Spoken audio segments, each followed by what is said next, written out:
Over the past 2 years, debilitating pain and swelling that seem to defy diagnosis have turned Pam Donner's life into a living nightmare. And now she's developed more than 30 inexplicable nodules on her body and is in a desperate search for answers. I went to the rheumatologist again. He didn't know what was causing the joint pain, but because the bumps were showing no signs of going away or improving, he asked me if I minded seeing a new dermatologist. I thought it was a good idea.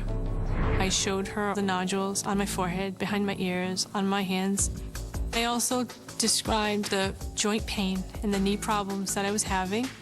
I told her that I felt very inflamed and very swollen, and I was so stiff. In that moment, the doctor suspects she knows what may be causing all of Pam's seemingly unrelated symptoms. But first, she must confirm her hunch. She immediately biopsied my hand, and she also did a repeat biopsy of my forehead. The slides were sent to pathology, and Dr. Zimmerowski viewed the slides.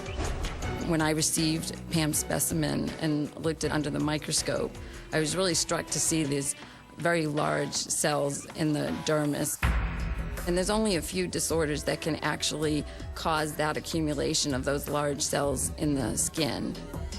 And when I looked at her chart, I found that she actually did have a number of complaints of joint pain. So that suggested that they were all related with the same diagnosis, Multicentric Reticulohistiocytosis, or MRH.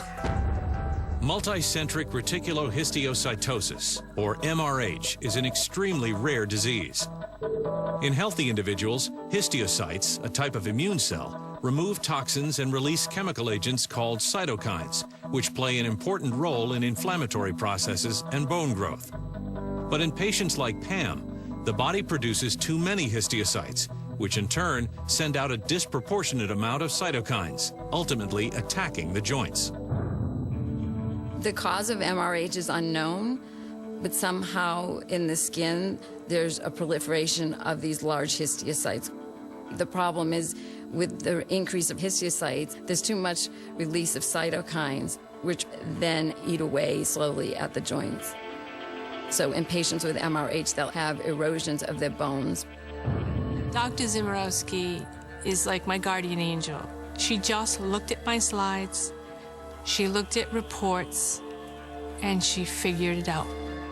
While the triggers for MRH are unknown, the disease has a typical trajectory, which it followed to the T in Pam's case.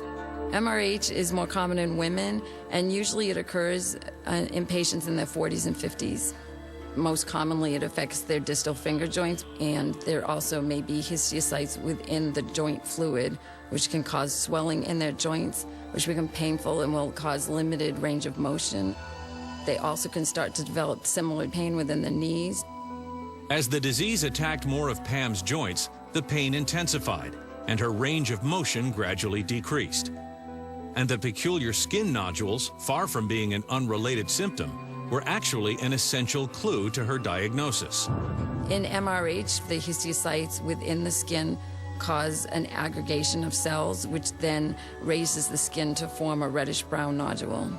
It made sense. I had something that was causing damage rapidly to my joints, causing inflammation. It was present in my skin.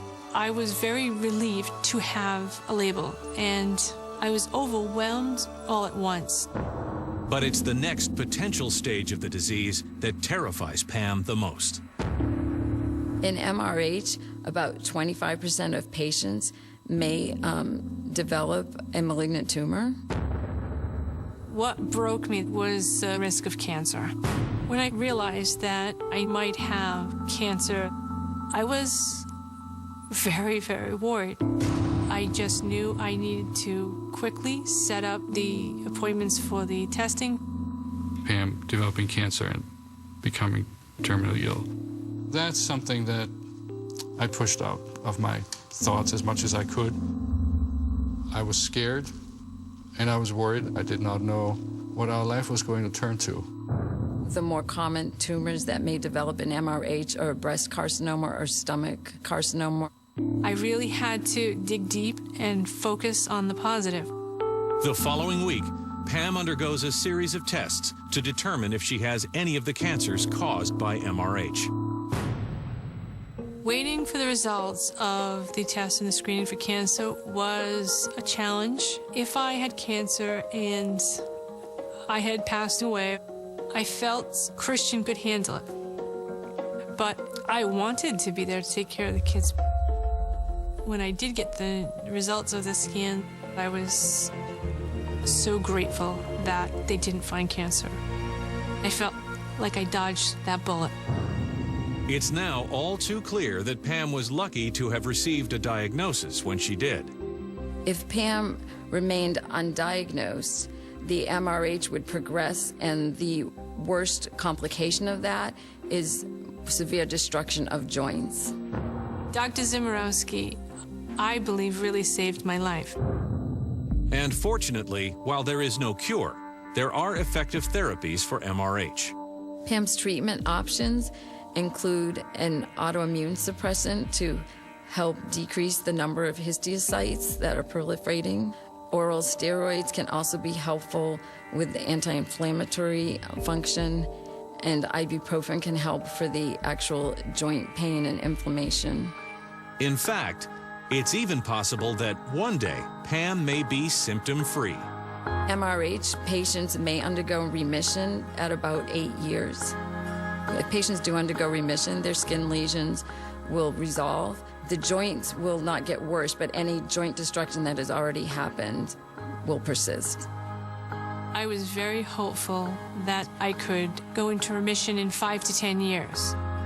While Pam is relieved and hopeful about the future, she can't help but wonder why it was so difficult to get a solid diagnosis.